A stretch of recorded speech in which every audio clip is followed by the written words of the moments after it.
नमस्कार दोस्तों, BH07 channel में आप सभी का स्वागत है। तो दोस्तों, दरभंगा एयरपोर्ट अथॉरिटी एवं सुरक्षा कर्मियों की ओर से 15 अगस्त को लेकर सुरक्षा व्यवस्था को चुस्त दुरुस्त बनाने की कवायद काफी तेज हो चुकी है। हम आपको बता दें कि स्वतंत्रता दिवस को लेकर एयरपोर्ट को 10 से 20 अगस्त तक के बीच हाई अलर्ट पर रखा गया है और इसी क्रम में मंगलवार को एयरपोर्ट पर बम थ्रेड मॉक ड्रिल का आयोजन एयरपोर्ट डायरेक्टर मनीष कुमार एवं मुख्य सुरक्षा अधिकारी संजीव कुमार के नेतृत्व में किया गया। इसमें पैसेंजर द्वारा टर्मिनल में बम होने की सूचना बीएमपी को दी गई और बीएमपी ने तुरंत ये जो खबर है वो बम निरोधक दस्ते को दे दी। बीएमपी ने तुरंत क्यूआरटी क्विक रिएक्शन टीम को सूचित किया। क्यूआरटी और बम निरोधक दस्ते ने तुरंत मौके पर पहुंच स्थिति को अपने नियंत्रण में ले लिया।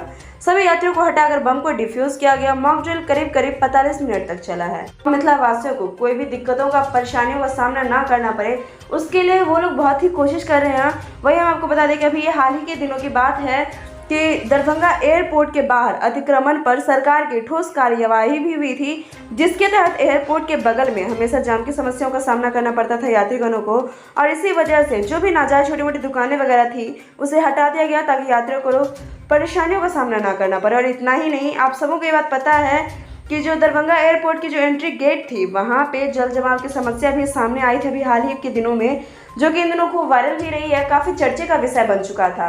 और इसके साथ ही हम आपको बता दें कि ये जो सभी देख रहे हैं वो एक कोशिश ही है मिथिला वासियों के लिए, ताकि आने वाले समय में उन सबों को इन सारे समस्याओं से निजात मिल सके। तो ये था हमारा आज का रिपोर्ट और इसी के साथ हम लेंगे आपसे विदा। साथ ही तमाम खबरों के लिए आप हमारे चैनल को सब्सक्राइब कर